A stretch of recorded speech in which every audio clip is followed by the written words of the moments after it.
ಆತ್ಮೀಯ VK. Digital news ಅಭಿಮಾನಿಗಳಿಗೆ ಹೃದಯಪೂರ್ವಕವಾದಂಥ ಸ್ವಾಗತ ಸುಸ್ವಾಗತ. ಬಂಧುಗಳೇ, ಈ ದಿನ ನಾನು ತಮ್ಮೊಳಗೆ ಹಂಚಿಕೊಳ್ತಾ ಇರ್ತಕ್ಕಂಥ ವಿಚಾರ ಮೌಲ್ಯಗಳು.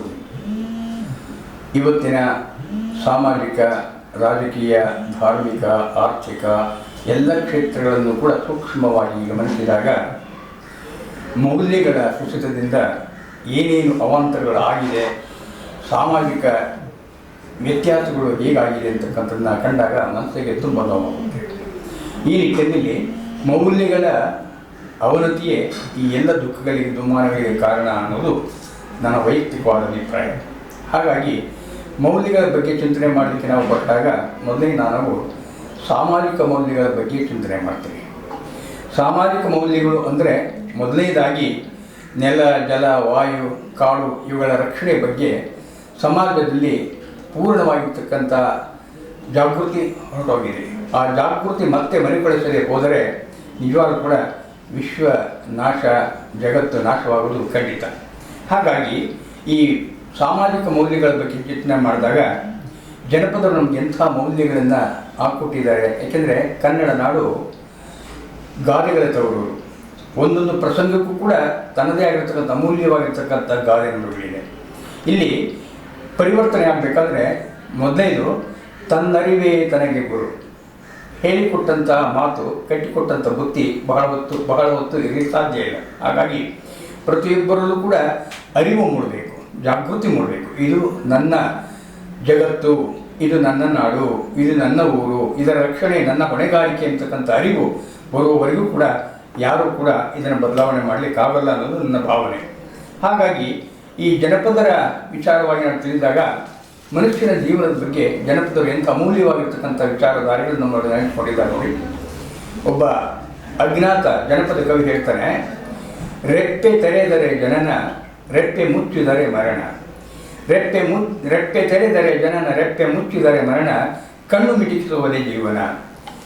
ಕಣ್ಣು ರೆಪ್ಪೆಯನ್ನು ಮಿಟಿಸುವಷ್ಟೇ ಈ ಜೀವನ ಇರ್ತಕ್ಕಂಥದ್ದು. ಇಂಥ ಅತ್ಯಲ್ಪ ಕಾಲದಲ್ಲಿ ನಮ್ಮ ಜೀವನವನ್ನು ಸಾರ್ಥಕಪಡಿಸಿಕೋಬೇಕು ಅಂತಕ್ಕಂಥ ಅರಿವು ನಮಗಿರಬೇಕು. ಇದನ್ನೇ ದಾಸವರೇಣ್ಯರಾಗಿರ್ತಕ್ಕಂಥ ಪುರಂದರದಾಸರು ಹೇಳಿದರು, ಮಾನವ ಜನ್ಮ ಬಲು ದೊಡ್ಡದು, ಇದ ಹಾನಿ ಮಾಡಿಕೊಳ್ಳಬೇಡಿರೋ ಹುಚ್ಚಪ್ಪಗಳಿರ ಅಂತ. ಹಾಗಾಗಿ ಇಂಥ ಮಾನವ ಜನ್ಮವನ್ನು ಸಾರ್ಥಕಪಡಿಸ್ಕೋಬೇಕಾದ್ರೆ ನಾವು ಮೊದಲು ಮಾಡಬೇಕಾಗಿರ್ತಕ್ಕಂಥದ್ದು ಮೌಲ್ಯಗಳನ್ನು ನಮ್ಮ ಜೀವನದಲ್ಲಿ ರೂಢಿಸ್ಕೋಬೇಕಾಗಿರ್ತಕ್ಕಂಥದ್ದು. ಹಾಗಾಗಿ ಈ ಮೌಲ್ಯಗಳು ಅಂದ ತಕ್ಷಣ ಜಗತ್ತಿನ 80 ಕೋಟಿ ಜೀವರಾಶಿಗಳಲ್ಲಿ ಮಾನವ ಬಹಳ ಅತ್ಯುನ್ನತವಾಗಿರ್ತಕ್ಕಂಥ, ಶ್ರೇಷ್ಠವಾಗಿರ್ತಕ್ಕಂಥ ವ್ಯಕ್ತಿ ಅಥವಾ ಮನುಷ್ಯ ಜೀವನ ಶ್ರೇಷ್ಠವಾದ ಜೀವನ ಅಂತಕ್ಕಂಥದ್ದು 100ಕ್ಕೆ 100 ಸತ್ಯವಾದಂಥ ಮಾತು. ಈ ಮಾನವ ಎಂತಕ್ಕಂಥ 3 ಅಕ್ಷರದ ಪದದ ಅರ್ಥ ಇದೆ ನೋಡಿ. ಮಾ ಎಂದರೆ ಮಾಯೆ, ಕತ್ತಲು ಅಥವಾ ಅಜ್ಞಾನ ಅಂತ. ನಾ ಎಂದರೆ ಅದನ್ನು ನಾಶ ಮಾಡತಕ್ಕಂಥದ್ದು, ಅಂದರೆ ಮಾಯೆಯನ್ನು ತೆಗೆಯಲು, ಅಜ್ಞಾನವನ್ನು ದೂರ ಮಾಡೋದು, ಕತ್ತಲನ್ನು ಓಡಿಸ್ತಕ್ಕಂಥದ್ದು. ವಾ ಎಂದರೆ ಇವೆಲ್ಲವನ್ನೂ ಕೂಡ ನಾಶ ಮಾಡಿ, ಅಂದರೆ ಮೌಢ್ಯವನ್ನು, ಕತ್ತಲನ್ನು ಮತ್ತು ಅಂಧಕಾರವನ್ನು ದೂರ ಮಾಡುವಂಥ ಗುಣಗಳನ್ನು ಬೆಳೆಸಿಕೊಂಡು ವರ್ತಿಸುವಂಥ ವ್ಯಕ್ತಿ ನಿಜವಾದ ಮಾನವ ಅಂತಕ್ಕಂಥದ್ದು ಅದರಲ್ಲಿ ಅಡಕವಾಗಿರ್ತಕ್ಕಂಥ ಅಂಶ.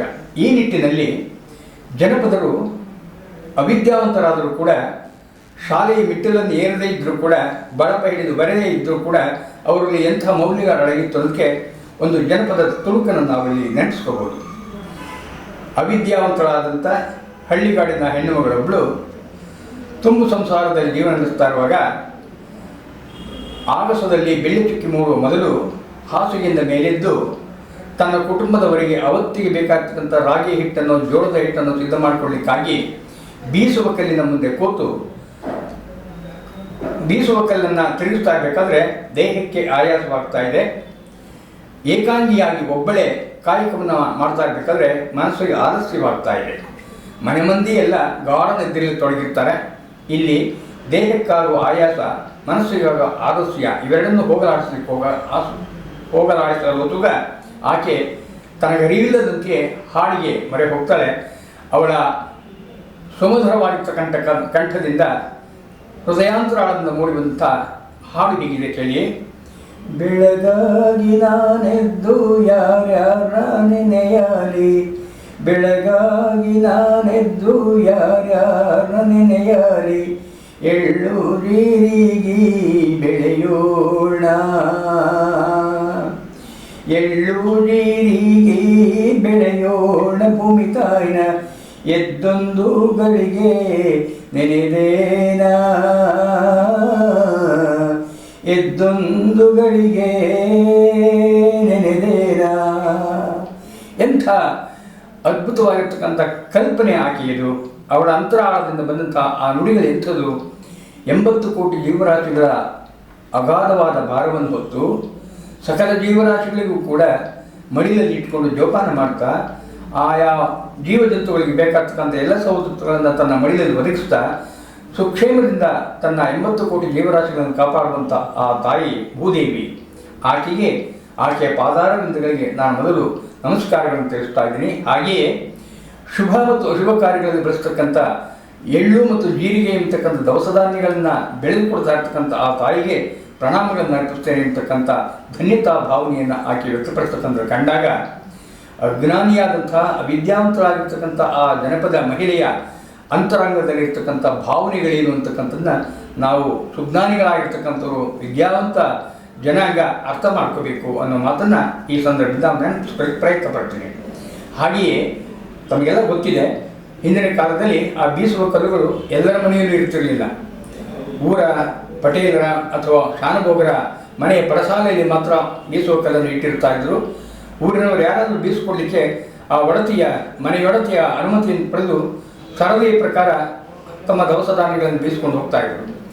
ಇಂತಹ ಸಂದರ್ಭದಲ್ಲಿ ಆ ಗ್ರಾಮೀಣ ಮಹಿಳೆಯರ ಹೃದಯಾಂತರಾಂಗದಲ್ಲಿ ಎಂಥ ಮೌಲ್ಯಗಳಡಗಿತ್ತು ಅನ್ನೋದಕ್ಕೆ ಒಬ್ಬ ಬಡ ಹೆಣ್ಣು ಮಗಳು ಬೀಸೋ ಕಲ್ಲಿಗೆ ದವಸ ಧಾನ್ಯವನ್ನು ಮಾಡಿಕೊಡ್ಲಿಕ್ಕೋಸ್ಕರ ಅವಕಾಶ ಮಾಡಿಕೊಟ್ಟಂಥ ಆ ಮನೆಯೊಡತಿಯನ್ನು ಹೇಗೆ ಹಾರೈಸ್ತಾಳೆ ಹೃದಯ ತುಂಬಿ ಅನ್ನೋದಕ್ಕೆ ಇದೊಂದು ಉದಾಹರಣೆ. ಕಲ್ಲು ಕೊಟ್ಟವ್ವಾಗೆ ಎಲ್ಲ ಭಾಗ್ಯವು ಬರಲಿ, ಕಲ್ಲು ಕೊಟ್ಟವ್ವಾಗೆ ಎಲ್ಲ ಭಾಗ್ಯವು ಬರಲಿ, ಪಲ್ಲಕ್ಕಿ ಮ್ಯಾಲೆ ಮಗ ಬರಲಿ, ಪಲ್ಲಕ್ಕಿ ಮ್ಯಾಲೆ ಮಗ ಬರಲಿ, ಮನೆಗೆ ಮಲ್ಲಿಗೆ ಮುಡಿಯೋ ಸೊಸಿ ಬರಲಿ, ಮಲ್ಲಿಗೆ ಮುಡಿಯೋ ಸೊಸಿ ಬರಲಿ. ಆ ಹಳ್ಳಿಗಾಡಿನ ಗ್ರಾಮೀಣ ಪ್ರದೇಶದ ಹೆಣ್ಣುಮಗಳ ಅಂತರಂಗದಲ್ಲಿ ಎಂಥ ಮೌಲ್ಯ ಕರುಣೆ ಅಡಗಿತ್ತು ಅನ್ನೋದ್ರ ಜೊತೆಗೆ ಉಪಕಾರಕ್ಕೆ ಪ್ರತ್ಯುಪಕಾರವನ್ನು ಮಾಡುವಂಥ ಅಭಿನಂದನೆ ಮಾಡತಕ್ಕಂಥ ಸದ್ಗುಣ ಆಕೆಯಲ್ಲಿ ಹೇಗಡಗಿತ್ತು ಅನ್ನೋದನ್ನ ಇಲ್ಲಿ ನಾವು ಕಾಣಬಹುದು. ಇಂಥ ಮೌಲ್ಯಗಳು ಇವತ್ತು ನಮ್ಮಿಂದ ನಾಶವಾಗಿದೆ. ನೆರವು ನೀಡ್ತಕ್ಕಂಥವನಿಗೆ ಬೆರವು ಕೊಡ್ತಕ್ಕಂಥ ಕಾಲ ಇದಾಗಿದೆ. ಹಾಗಾಗಿ ಪ್ರತಿಯೊಬ್ಬ ಮನುಷ್ಯರು ಕೂಡ ಬೇರೆಯವರನ್ನು ತಿಳ್ಕೊಳ್ಳೋದ್ರ ಬದಲಾಗಿ ತನ್ನಲ್ಲಿ ತಾನೇ ಮನುಷ್ಯನಾಗಿ ಹುಟ್ಟಿದ್ದೇನೆ, ಅಲ್ಪ ಜೀವಜಂತುಗಳಿಗಿಂತ ಉತ್ತಮವಾದಂಥ ನಡೆನುಡಿಗಳು ನಮ್ಮಲ್ಲಿ ಮೂಡಬೇಕು ಅಂತಕ್ಕಂಥ ಅರಿವು ನಮ್ಮಲ್ಲಿ ಉಂಟಾಗಬೇಕು ಅಂತಕ್ಕಂಥದ್ದು ನನ್ನ ಭಾವನೆ. ಹೀಗಾಗಿ ಆಚಾರ ವಿಚಾರಗಳ ಬಗ್ಗೆ ನಾವು ತಿಳಿದಾಗ ಅದೇ ಗ್ರಾಮೀಣ ಪ್ರದೇಶದ ಹೆಣ್ಣು ಮಗಳೊಬ್ಬಳು ಎಂಥ ಅದ್ಭುತವಾಗಿರ್ತಕ್ಕಂಥ ಮಾಹಿತಿಯನ್ನು ನಮಗೆ ಕೊಡ್ತಾರೆ ನೋಡಿ. ಕೂಲಿ ಕಾರ್ಯಕ್ಕೆ ಹೋಗಿದ್ದಂಥ ಹೆಣ್ಣುಮಗಳು ಎಳೆ ಕೂಸನ್ನು ಮಡಿಲಲ್ಲಿ ಇಟ್ಕೊಂಡು ಹೋಗಿರ್ತಾಳೆ. ಕೂಲಿ ಮಾಡುವಂಥ ಜಾಗದಲ್ಲಿ ಇರುವಂಥ ಮರದ ಕೊಂಬೆಗೆ ಒಂದು ಜೋಕಾಲಿಯನ್ನು ಕಟ್ಟಿರ್ತಾಳೆ. ಜೋಕಾಲಿಯಲ್ಲಿ ತನ್ನ ಮುದ್ದು ಮಗುವನ್ನು ಮಲಗಿಸುತ್ತಾಳೆ. ತನ್ನ ಕಾಯಕದಲ್ಲಿ ತಾನು ತಲ್ಲೀನರಾದಾಗ ಮಗು ನಿದ್ರೆಯಿಂದ ಎಚ್ಚೆತ್ತು ಒಳಲಿಕ್ಕೆ ಪ್ರಾರಂಭವಾದ ತಕ್ಷಣ ಕೈಮೈ ಅಂಟಿದಂಥ ಧೂಳನ್ನು ಒರೆಸ್ಕೊಂಡು ಬಂದು ತೊಡೆಯ ಮೇಲೆ ಮಗುವನ್ನು ಮಲಗಿಸ್ಕೊಂಡು ಸೆರಗನ್ನು ಹೊದಿಸಿ ಮಗುವಿಗೆ ಎದೆ ಹಾಲನ್ನು ಕೊಡ್ತಕ್ಕಂಥ ಸಂದರ್ಭದಲ್ಲಿ ಆ ತಾಯಿ ಹೇಳ್ತಾ ಇದ್ದಂತೆ, ಆ ಹುಟ್ಟು ಮಗುವಿಗೆ ಆಚಾರ ವಿಚಾರಗಳನ್ನು ಹೇಗೆ ಬೋಧಿಸ್ತಾ ಇದ್ವು ಆ ತಾಯಿ ಗ್ರಾಮೀಣ ಮಹಿಳೆ. ಆಚಾರಕ್ಕರ ಸಾಗು ನೀತಿಗೆ ಪ್ರಭುವಾಗು, ಆಚಾರಕ್ಕರ ಸಾಗು ನೀತಿಗೆ ಪ್ರಭುವಾಗು, ಮಾತಿನಲ್ಲಿ ಚೂಡ ಮಣಿಯಾಗು, ಮಾತಿನಲ್ಲಿ ಚೂಡ ಮಣಿಯಾಗು, ನನ್ನ ಕಂದ ಜ್ಯೋತಿಯೇ ಆಗು ಜಗಕ್ಕೆಲ್ಲ, ಜ್ಯೋತಿಯೇ ಆಗು ಜಗಕ್ಕೆಲ್ಲ. ಆ ಅವಿದ್ಯಾವಂತರಾದ ಹೆಣ್ಣುಮಗಳ ಅಂತರಂಗದಲ್ಲಿ ಮಗುವಿಗೆ ಎಂಥ ಬುದ್ಧಿಮಾತನ್ನು ಹೇಳ್ತಾ ಇದ್ದು. ಆಧುನಿಕ ಮಹಿಳೆಯರಾಗಿರ್ತಕ್ಕಂಥ ನಾವು ಪ್ರತಿಯೊಂದು ಮಗುವಿಗೂ ಕೂಡ ಇನ್ನು LKG UKG ಸೇರಿಸುವ ಮೊದಲೇ ಕೋಟ್ಯಾಂತರ ರೂಪಾಯಿ ಡೊನೇಷನ್ ಕಟ್ಟಿ ಆ ಮಕ್ಕಳನ್ನು ಶಾಲೆಗೆ ಹಾಕುವಂಥ ಸಂದರ್ಭವನ್ನು ಇವತ್ತು ನೋಡ್ತಾ ಇದ್ದೀವಿ. ಅವಿದ್ಯಾವಂತರಾಗಿರ್ತಕ್ಕಂಥ ಆ ತಾಯಿಂದರು ಹೇಗೆ ಮಕ್ಕಳಿಗೆ ಬುದ್ಧಿವಾಗ್ತಾ ಇದ್ದರು, ಈ ತಾಯಿಂದರು ಡಾಕ್ಟರ್ ಆಗು, ಇಂಜಿನಿಯರ್ ಆಗು ಎಂಬುದಾಗಿ ಮಕ್ಕಳಿಗೆ ಇಷ್ಟವಿಲ್ಲದರೂ ಕೂಡ ಒತ್ತಾಸೆಯ ಮೇರೆಗೆ ಅವರಿಷ್ಟದಂಥ ವಿದ್ಯಾಭ್ಯಾಸವನ್ನು ಮಕ್ಕಳಿಗೆ ಕೊಡ್ತಕ್ಕಂಥದ್ದನ್ನ ಇವತ್ತಿನ ಸಮಾಜದಲ್ಲಿ ಕಾಣ್ತಾ ಇದ್ದೀವಿ. ಹೀಗಾಗಿ ಮೌಲ್ಯಗಳು ನಾಶದ ಅಂಚಿನಲ್ಲಿದೆ. ಆ ಮೌಲ್ಯಗಳನ್ನು ನಾವು ಉಳಿಸ್ಕೊಳ್ಳದೆ ಹೋದರೆ ನಿಜವಾಗ್ಲೂ ಕೂಡ ಮುಂದಿನ ಜೀವನ ತುಂಬ ಕಷ್ಟ ಅಂತಕ್ಕಂಥ ಸಂದರ್ಭವನ್ನು ಈ ಸಂದರ್ಭದಲ್ಲಿ ತಿಳಿಸ್ತಾ, ನಾನು ಮೊದಲೇ ಹೇಳಿದೆ, ನೆಲ, ಜಲ, ವಾಯು, ಕಾಡು ಇವೆಲ್ಲ ದೈವದತ್ತವಾಗಿ ಪ್ರತಿಯೊಂದು ಜೀವರಾಶಿ ಕೊಟ್ಟಿರ್ತಕ್ಕಂಥ ವರ. ಅವೆಲ್ಲವನ್ನು ಕೂಡ ನಾವು ಬಳಸಿಕೊಂಡು ಮುಂದಿನ ಪೀಳಿಗೆ ಉಳಿಸಬೇಕಾದದ್ದು ನಮ್ಮೆಲ್ಲರ ಆದ್ಯ ಕರ್ತವ್ಯ. ಈ ನಿಟ್ಟಿನಲ್ಲಿ ನಾವು ಚಿಂತನೆ ಮಾಡ್ತಾ ಹೋದರೆ ಕಾಡುಗಳು ಸರ್ವನಾಶವಾಗಿ ಇವತ್ತಿನೆಲ್ಲ ಅವಾಂತರಗಳಿಗೆ ಕಾರಣವಾಗಿದೆ. ಆ ಕಾಡನ್ನು ಉಳಿಸಿ ಕಾಡನ್ನು ಬೆಳೆಸಿ ನಾಡನ್ನು ಉಳಿಸುವಂತಹ ಕಾರ್ಯ ನಮ್ಮಿಂದ ಆಗಬೇಕಾಗಿದೆ.